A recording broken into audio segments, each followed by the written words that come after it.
Hello and welcome back to my channel. Today I'm going to be talking about a question that I've had a number of people ask me. This is not about visas, it's about getting into the country which you have a valid visa for. It's about the questions you get asked at the point of entry, the country that you're going to.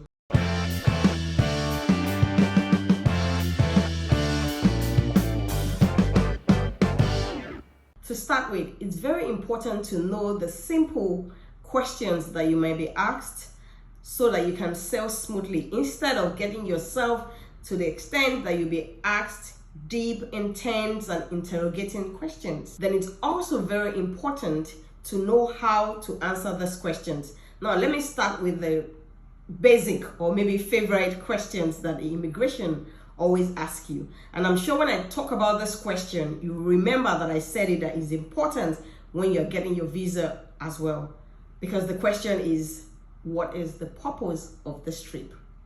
Which brings us to the purpose of travel. Now, you may think that this question is obvious. Why is it asking this question again?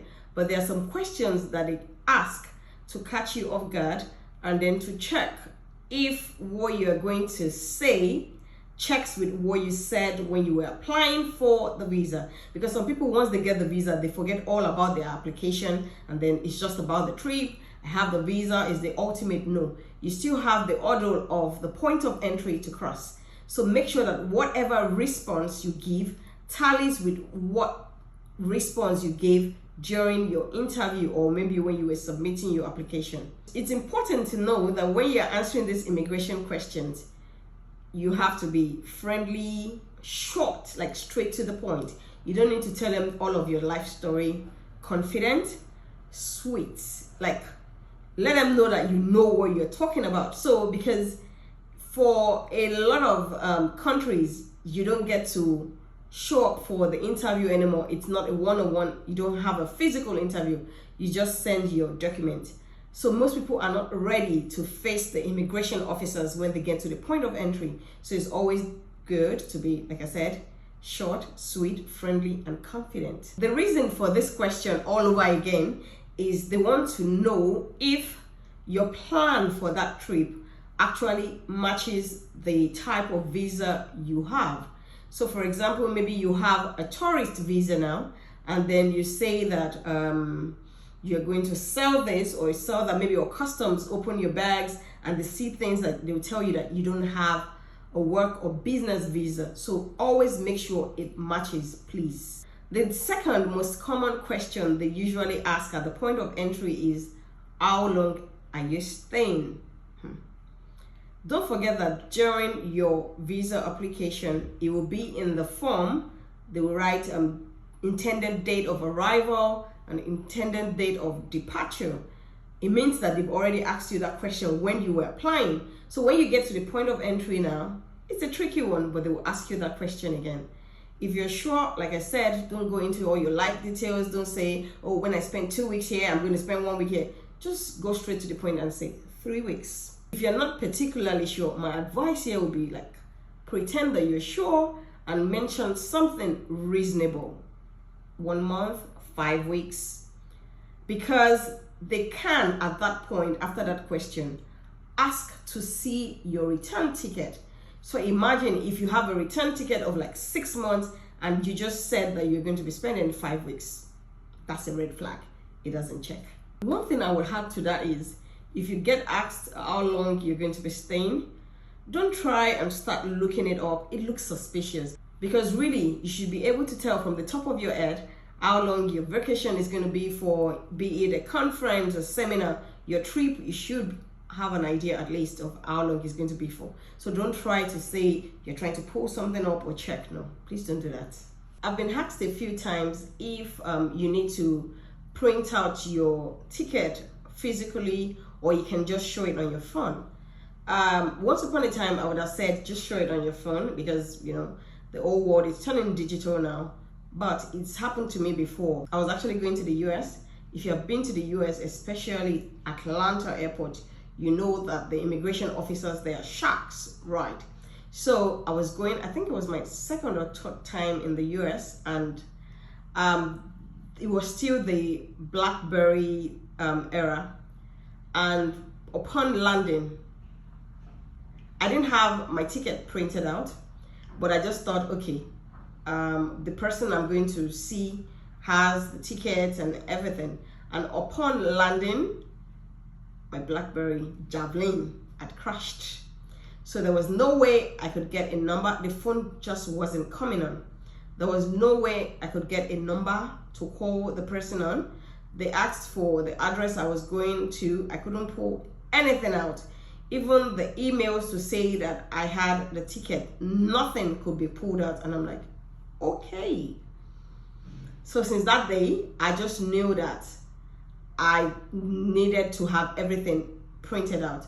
They actually let me into the United States, but of course I missed my connecting flight to Dallas then, and I had to wait several hours at the airport. But then I was held for over 3 hours because they kept interrogating me, and they would ask me to sit here, and then they would ask another question, and someone else would come flipping through my passport. But luckily for me, I had a valid US visa at that time, and it showed that I had been to the US like a couple of times, and of course I had been to the UK several times too, so it was easy. I'm sure it's God, because it's not about, because one of them just came and just said, you know what, let that just go. So the connecting flight that I missed was the least of my worries. So I would say yes, make sure that you have everything printed out, because anything can happen to your phone. It can crash. That's why I always say that for your ticket or important documents, make sure you email them to yourself and print out the hard copy as well. Don't just rely on what is on your phone.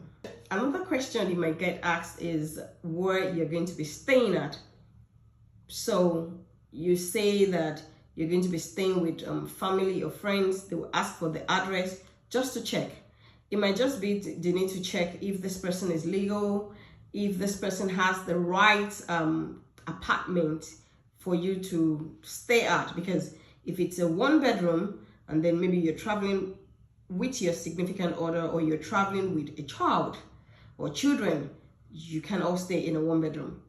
And so they need to know. And if you say it's a hotel, they might ask for that reservation just to check if it's actually true and you're not just going to be floating around once you get into their country. And like I said, don't give out too much information. Once they ask you where you intend to stay during the trip, just share the first address that you're going to be staying at. So if you're now asked to present it and then you just have maybe 2-3 days there, then you can give an onward address. Don't say, I'll be staying here, then I'll be staying here, then I'll be staying here. No, it looks all messy. Don't do that. If you're also going to be staying at multiple places during your vacation, you can say that, okay, so for example, you're going to be staying at a friend's place or a family member's place for you don't know how long. So if you say, are you going to be staying with this person for the entire trip? You can say no, but I haven't made a further arrangement because I don't know how long I'll be staying here. But once I get to my friend or my brother or sister or whoever the family member is, then I can firm up my plans for where I'm going next. Something along that line. I hope you get the gist. But that being said, for me, I always prefer to have the whole of my itinerary for my entire stay available in hand. So when I get asked, I don't start saying, I'm not sure, I've not firmed up this plan. The next most common question you get asked at the point of entry is what you do for a living. Now, this question is a trick question because it's not like the immigration officer is particularly interested in what you do for a living. They're just trying to size it if the job you do matches the funds you have on you. Because the next question that usually comes after that is how much money you have on you. But when they ask you what you do for a living, they're trying to see if what funds you have on you matches what you do for a living. And if you are currently unemployed, please don't lie. There's nothing wrong to be in between jobs or to travel in between jobs. Just, come out honestly and say you're in between jobs at the moment. So after this is asked, they ask you how much funds you have.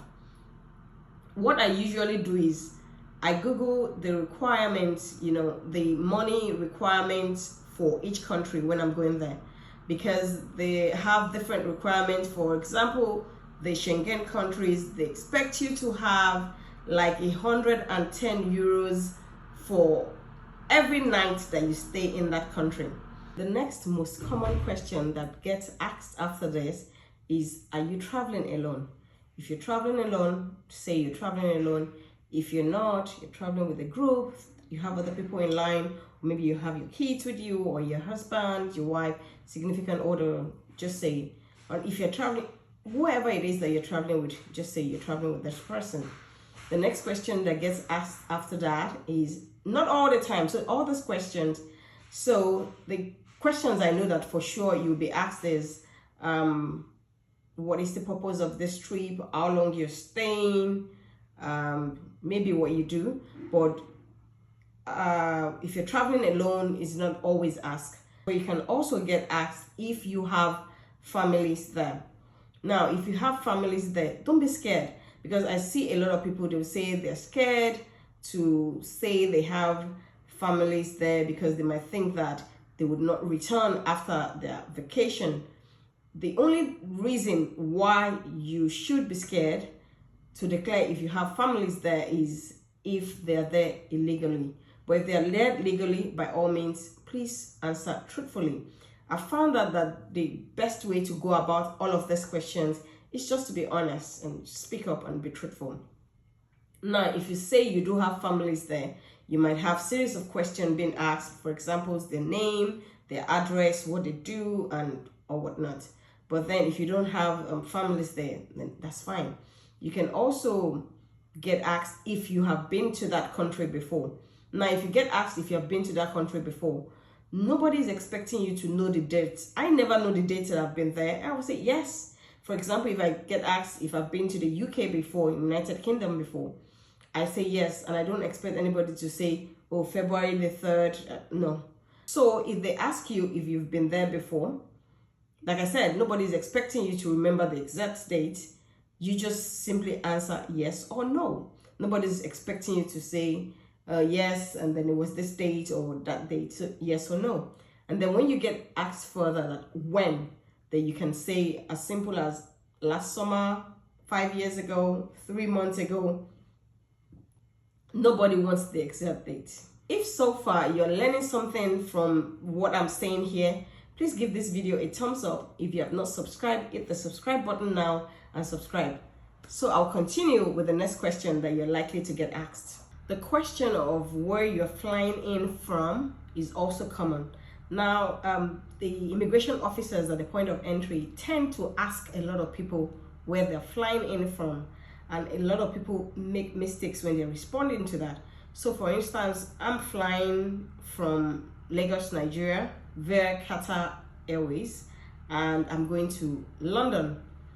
Then I land at Heathrow, and then the immigration officer asks me where I'm flying in from.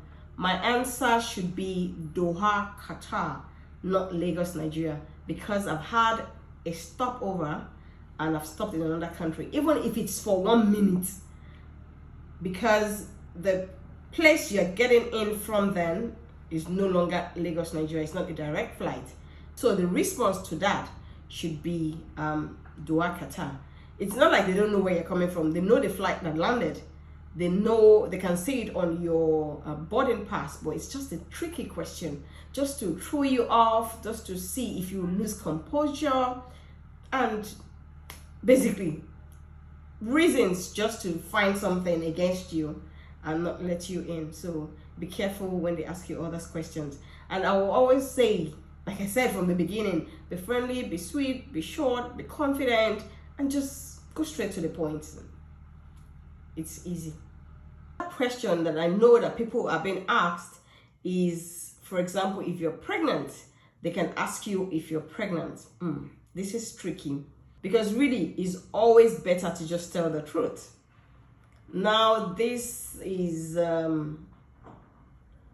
if you have the right visa, which is a medical visa, a betting one, you can say that yes, you are pregnant. I know that a lot of people tend to travel before they begin to show, so that they can hide and lie about being pregnant. But then it affects your visa renewal when you're ready to renew your visa. So I always say just be truthful, because really, if you are going to the US or Canada to birth, you must have made arrangements for the things they're going to need there, the doctor, the hospital, and all. So it's just better to tell the truth. The reason why I know most people have problems is when they don't have enough funds, or when they don't have the right correspondence with the right doctors. But it's just always better to be honest, because you can actually travel on your tourist visa to birth, but it's just, they just need to know that you have, the means to pay in place, because of obviously you're going to be paying out of pocket. So they want to be sure that the funds are available to you. So yes, be honest about that. And with that, I think I've pretty much touched the questions that you're likely to be asked at the point of entry. Another question before I end this is a question you might get asked at customs. This is after you must have gained entry into the country and you get your bags from the baggage claim. Is, did you pack these bags yourself? A lot of Nigerians will travel with food, raw food, sometimes cooked. So, but we need to know the restrictions from country to country. The countries like the US, they would not take anything that has chicken. So even if you take your Indomie noodles that is chicken, or maybe you're not chicken, you might get it confiscated. That has happened to me before, not chicken. I was in the university there, and it was when they had the issue of the bird flu. So anything that's bird, chicken, they try to avoid it. Sometimes they tell you that you can't take meat in.